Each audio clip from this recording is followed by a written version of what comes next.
Hi hello అందరికీ నమస్కారం. అందరూ ఎలా ఉన్నారు?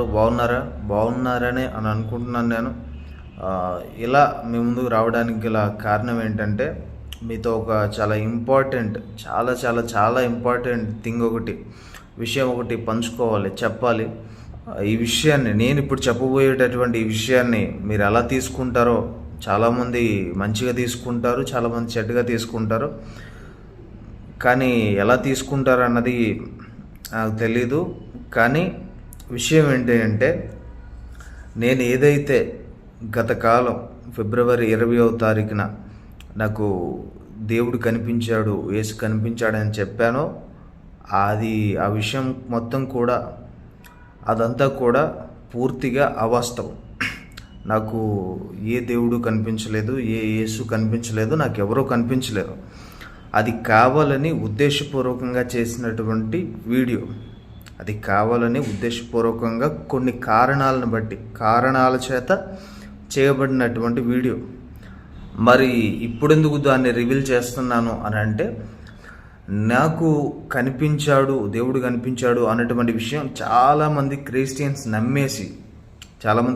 నమ్మేసి నాకు మీటింగ్స్కి పిలవడం కానివ్వండి, లేకపోతే సాక్ష్యం చెప్పడానికి పిలవడం కానివ్వండి, చాలా దూర ప్రాంతాల నుంచి, ఆంధ్రాలో నుంచి, తెలంగాణలో నుంచి, చాలా దూర ప్రాంతాల నుంచి చాలామంది ఫోన్స్ చేసి నా డేట్స్ తీసుకోవడం అలాంటివి జరుగుతున్నాయి. కాబట్టి అది కాకుండా ఈ రివీల్ చేయాల్సినటువంటి టైం వచ్చింది కాబట్టి,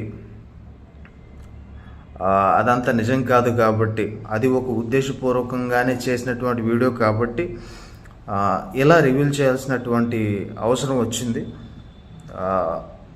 ఇంకా ఈ విషయం తెలిసినటువంటి మీలో ఇప్పుడు చాలామంది నాకు ఫోన్ కాల్స్ చేస్తారు. ఆ విషయం నాకు తెలుసు. కానీ మీరెవరు కూడా నాకు ఇప్పుడు ఫోన్ చేయొద్దు. నేను ఎవరి ఫోన్స్ కూడా లిఫ్ట్ చేయను, ఎవరితో కూడా ఇప్పుడు నేను మాట్లాడను.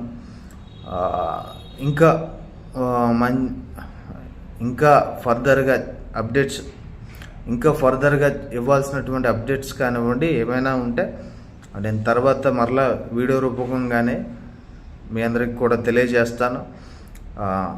ఇంకో చెప్పాల్సినటువంటి విషయం ఏంటంటే, నేను చేసినటువంటి వీడియో వలన చాలామంది క్రిస్టియన్స్ సఫర్ అవ్వచ్చు, లేకపోతే వాళ్ళ మనోభావాలు దెబ్బతినొచ్చు, లేకపోతే ఇంకో అవ్వచ్చు. కానీ అదంతా కూడా ఒక మంచి కారణాన్ని బట్టి, మంచి ఉద్దేశాన్ని బట్టి చేయాల్సిన అవసరం వచ్చింది. ఎవరైనా రియల్ క్రిస్టియన్స్, ఈ క్రిస్టియన్ అని పేరు చెప్పుకొని ఆ నాటకాలు ఆడేటటువంటి పాస్టర్స్ కానివ్వండి, దొంగ క్రిస్టియన్స్కి నేను చెప్పట్లేదు. ఎవరైతే రియల్ క్రిస్టియన్స్ ఎవరైనా నమ్ముంటే, వాళ్ళ మనోభావాలు దెబ్బతిని ఉంటే వాళ్ళకి మాత్రం హార్ట్ఫుల్లీ సారీ చెప్తున్నాను. అండ్ అలాగనే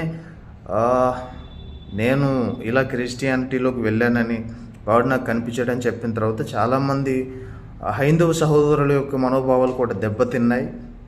కాబట్టి వాళ్ళకు కూడా కంప్లీట్గా నా తరపు నుంచి సారీ చెప్తూ, నేను క్రిస్టియన్గా అవ్వలేదు, అది జరిగిన విషయం అంతా కూడా రియల్గా జరగలేదు. ఒక కారణాన్ని బట్టి, ఒక ఉద్దేశాన్ని బట్టి చేయాల్సి వచ్చినటువంటి వీడియోగా అది చేయడం జరిగింది. ఇప్పుడు రివీల్ చేయాల్సినటువంటి టైం వచ్చింది, రివీల్ చేస్తున్నాను. మరి మీలో చాలామందికి డౌట్స్ ఉండొచ్చు, అసలు మరి ఎందుకు ఆ వీడియో చేసావు, కారణం ఏంటి అని అంటే, ఆ యొక్క వీడియో చేయడానికి కారణాలు ఏంటి అన్నవి త్వరలోనే ఒక మంచి ప్లాట్ఫామ్ ద్వారా నేను అసలు ఎందుకు ఆ వీడియో చేయాల్సి వచ్చింది, ఎందుకు చేశాను, ఇన్ని రోజులు దాన్ని ఎందుకు హోల్డ్ చేసి పెట్టాను, ఎంతమంది నమ్మకాలతోటి ఎందుకు ఆడుకున్నావు అన్నట్టుగా మాట్లాడేవారు ఉంటారు. కాబట్టి వారికి కూడా సమాధానం చెప్పేలా నేను ఒక మంచి ప్లాట్ఫామ్ నుంచి తప్పకుండా మీకు ఆ విషయాన్ని ఎందుకు చేయాల్సి వచ్చింది అన్నటువంటి విషయాన్ని కూడా నేను మీకు తెలియజేస్తాను. అప్పటి వరకు కూడా ఓపిక పట్టండి.